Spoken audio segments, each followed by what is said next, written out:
तरुण गोगोई ने क्या कुछ कहा है सदन के अंदर, फिर से कैसे भरमाने की कोशिश, बरगलाने की कोशिश की है, सुनिए उन्हें। इनकी जो पूरा जो भाषण था वो हमारे संविधान के इस मौलिक अधिकार पर, हमारे संघीय ढांचे पर एक आक्रमण था। आज माइनॉरिटी कम्युनिटीज के प्रति अपनी संवेदना जता रहे हैं। सर, कुछ हफ्ते पहले देश में विभिन्न जगहों में लोगों ने ईद की शुभकामनाएं एक दूसरे को दी, और क्या आपको पता है कहां कहां इनकी डबल इंजन की सरकार ने लोगों को रास्ते पे ईद का नमाज भी। तो तरुण गोगोई को आपने सुना, उनकी तिलमिलाहट, बौखलाहट दिखाई दे रही, लेकिन कांग्रेस के और भी चेहरे हैं जो बौखलाई दिखाई दिए। इमरान मसूद भी ऐसे ही बात करते दिखाई दिए, लेकिन एनडीए पूरा इंटैक्ट दिखाए सदन के अंदर, और ऐसे में चिराग पासवान ने उन्हें पूरी तरह से अच्छे से जवाब दिया। सुनिए दोनों को। मुसलमान के हित में नहीं है, देश के हित में नहीं है। देश का संविधान रौंदा जा रहा है, संविधान को रौंदने का काम हो रहा है। आप संख्या बल के आधार के ऊपर संविधान को रौंदने की कोशिश कर रहे हैं। जो भी बोल रहे हैं सब झूठ बोल रहे हैं।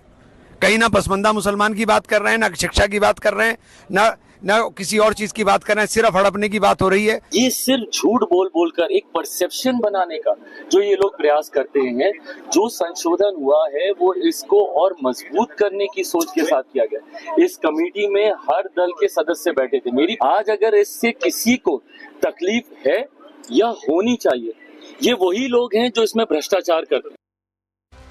लेकिन क्या भ्रम था और क्या सच्चाई, जरा आप ये समझ लीजिए। भ्रम क्या था, क्या वक्फ संपत्तियां खत्म हो जाएंगी, ये भ्रम फैलाया गया, लेकिन सच्चाई क्या है, वक्फ की कोई भी वैध संपत्ति रद्द नहीं होने वाली है। डरने की यहां कोई जरूरत नहीं। दूसरा भ्रम क्या फैलाया गया, फेक नैरेटिव क्या फैलाया गया, क्या वक्फ की संपत्तियों का सर्वेक्षण ही नहीं होगा, वक्फ की संपत्तियों का पूरा सर्वेक्षण होगा, ये सच्चाई है। इसके अलावा और क्या बातें फैलाई गई, वक्फ बोर्ड में गैर मुस्लिम बहुसंख्यक हो जाएंगे, ये कहा गया, लेकिन सच्चाई क्या है, बोर्ड में गैर मुस्लिम शामिल होंगे लेकिन वो बहुमत में नहीं होंगे, बैलेंस बना रहेगा। इसके अलावा भ्रम फैलाया गया, क्या मुस्लिमों की निजी भूमि अधिग्रहित कर ली जाएगी, ये भी कहा जा रहा है ना कि मजार छिन जाएगी, कब्रिस्तान छिन जाएंगे, दरगाह छिन जाएगी, तमाम बातें कही जा रही हैं नेताओं की तरफ से, लेकिन कोई व्यक्तिगत भूमि अधिग्रहित नहीं की जाएगी। ये सच्चाई है, सच्चाई जान लीजिए। जो तमाम सवाल आपके मन में है, सभी सवालों का जवाब हम दे रहे हैं। क्या सरकार बिल से वक्फ संपत्तियों पर कब्जा करेगी, ये भी कहा जा रहा है कि हमारी संपत्ति पर कब्जा करने का प्लान है, इसलिए ये बिल लाया जा रहा है, लेकिन सच्चाई क्या है, ये बिल वैध वक्फ संपत्तियों को जब्त करने के लिए नहीं है, ये उनके बेहतर संचालन के लिए है।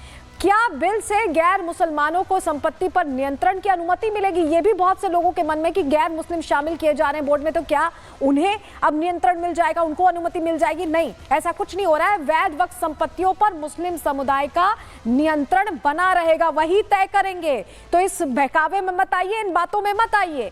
क्या मस्जिद, दरगाह और कब्रिस्तान को अब कहीं ना कहीं उसकी जो स्थिति है उसे प्रभावित किया जाएगा, क्योंकि तमाम जो सियासतदान ये बोल रहे हैं सब छीन लिया जाएगा, लेकिन सच्चाई क्या है, बिल वक्फ संपत्तियों के स्वरूप में हस्तक्षेप नहीं करेगा, कोई तब्दीली नहीं आएगी, कुछ नहीं बदलने वाला है, सिर्फ आपको पारदर्शिता मिलने वाली है। क्या बिल का उद्देश्य मुस्लिमों के मजहबी प्रबंधन में हस्तक्षेप है, क्या दखल देने की कोशिश है? तो ये भी जान लीजिए, बिल मुस्लिमों की धार्मिक संपत्ति को मैनेज करने का अधिकार नहीं छीनता है, कोई अधिकार नहीं छीना जा रहा है, ये अपने आप में बड़ी बात है। लेकिन चलिए, ये सब चीजें चल रही हैं, सियासतदान अभी भी अपनी बातें कर रहे हैं, क्योंकि उनके लिए जो उनकी सियासत का सबसे बड़ी जो एक तरह से उनके लिए की थी, वो चाबी का ताला लगा दिया गया है। अब वो इस पर सियासत नहीं कर पाएंगे, अब वो वक्फ पर राजनीति नहीं कर पाएंगे, यही उनकी छटपटाहट की वजह है।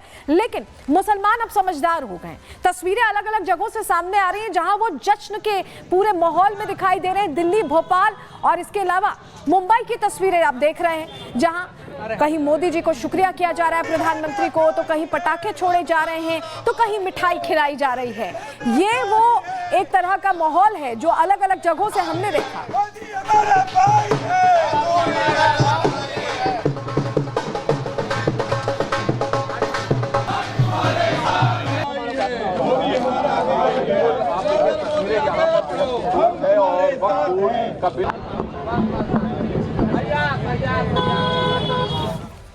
तो ये तीनों तस्वीरें तो आपने देख ली, लेकिन अभी भी मुस्लिम जो है वो दो धड़ों में बटे दिखाई दे रहे हैं। और सिर्फ मुस्लिम धर्मगुरु ही नहीं, जो आम मुस्लिम है सिर्फ वही नहीं, मुस्लिम धर्मगुरु भी उसी राह पर चल रहे हैं। कैसे अलग अलग राय रख रहे हैं, कोई पक्ष में बोल रहा है, कोई विपक्ष में बोल रहा है, दोनों को सुनवा रहे हैं। हमें उम्मीद है कि इंशाअल्लाह पार्लियामेंट से वक्फ संशोधन बिल पास हो जाएगा और पास होने में कोई दिक्कत, कोई परेशानी नहीं होगी। हाँ, अपोजिशन के लोग ज़रूर शोर शराबा मचाएंगे क्योंकि उनको वोट बैंक की राजनीति करना है, तो वोट बैंक न खिसके इसके लिए वो ज़रूर हंगामा करेंगे।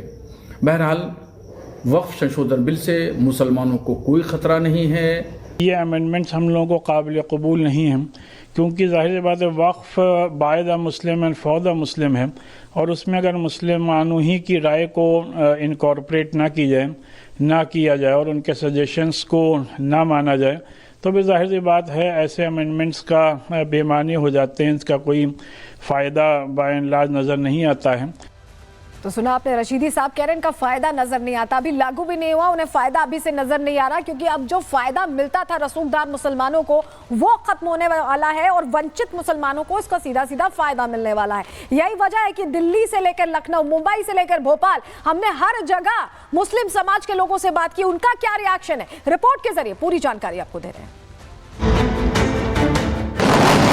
दुनिया का सबसे बड़ा और सबसे ज्यादा वक्फ प्रॉपर्टी हिंदुस्तान में है।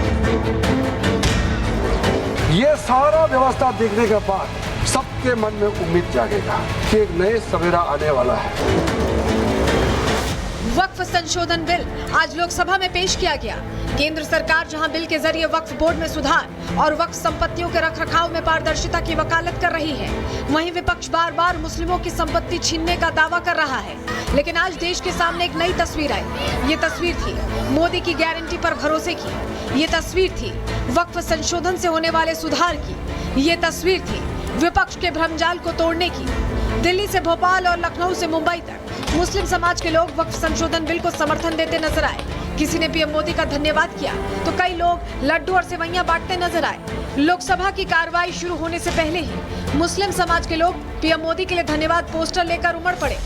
वक्फ बोर्ड पे कुछ गुंडों का कब्जा है शुरू से। इन्होंने मुझे आप बता दो किस मुसलमान के लिए क्या किया है? ना मस्जिदें छिनेंगी ना मदरसे छिनेंगे।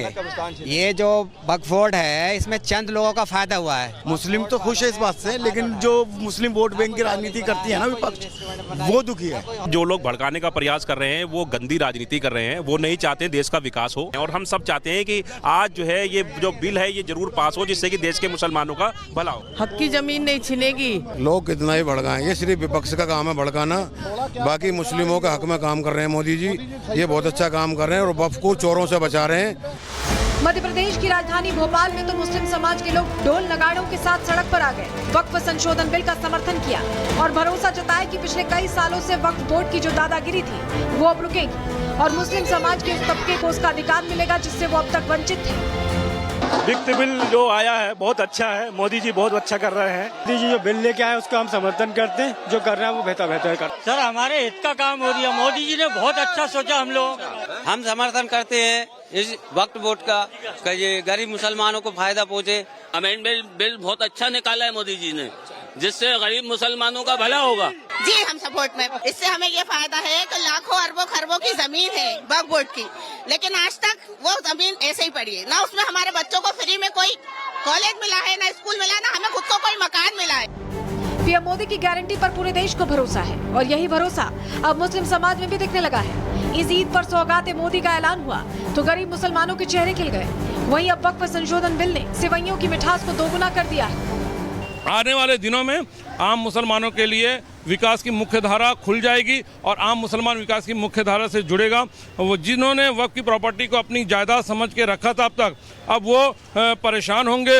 आज 60-70 सालों से मुसलमान बहुत बदहाली की ज़िंदगी जी रहा है, लेकिन 2014 से जब मोदी जी ने इस देश की बागडोर संभाली तब से मुसलमान कहीं ना कहीं सशक्त हुआ है। हम लोग तो जश्न मना रहे हैं, ईद का दूसरा ही माहौल एकदम जमा हुआ है। ये संशोधन बिल आने से पूरा मुसलमान भाई एक हो गया है। आज हमारा जो बिल पास होगा ना उसी खुशी में हम लोग एक दूसरे को सेवई बांट रहे हैं। जी, जश्न हम लोग इस वजह से मना रहे हैं क्योंकि 70 साल हम जिस चीज़ की प्रतीक्षा कर रहे थे, जिस चीज़ का हम इंतज़ार कर रहे थे कि हमारी इमलाक जो थी, हमारी प्रॉपर्टियां जो थी वो गरीबों तक जाए, मिस्किनों तक जाए, यतीमों तक जाए, मगर ये काम जो 70 साल तक नहीं हो रहा था, आज वो दिन आया है। यकीनन फ़ायदा होगा। ये एक्चुअली औकाफ की जो प्रॉपर्टी है, ये इमलाक जो है वो गरीबों के लिए ही था, गरीबों का हक उन तक नहीं पहुँच रहा था, मगर हमें यकीन है कि आज के बाद से गरीब, मिस्किन और यतीमों को उनका हक पहुँचेगा। वक्फ संशोधन बिल का स्वागत मुस्लिम समाज ही नहीं, हिंदू राष्ट्र की मांग करने वाले संत भी कर रहे हैं और इस बिल को बड़े बदलाव के रूप में देख रहे हैं। देश हित में जो भी हो, देश में दंगा ना हो, देश में गंगा हो, देश में शांति हो, देश में सौहार्द बना रहे, देश में हिंदुओं के अधिकारों का हनन ना हो, सनातनियों की विचारधारा का हनन ना हो एवं उनके हृदय पर ठेस ना पहुंचे, ऐसे कार्य होने चाहिए। फिलहाल वक्फ संशोधन बिल पर लोकसभा में चर्चा जारी है। केंद्र सरकार आज ही लोकसभा में इस बिल को पास कराना चाहती है। अब देखना ये होगा कि लोकसभा से राज्यसभा में जब ये बिल पहुंचेगा तो विपक्ष क्या रणनीति अपनाता है। Bureau report, Republic Bharat.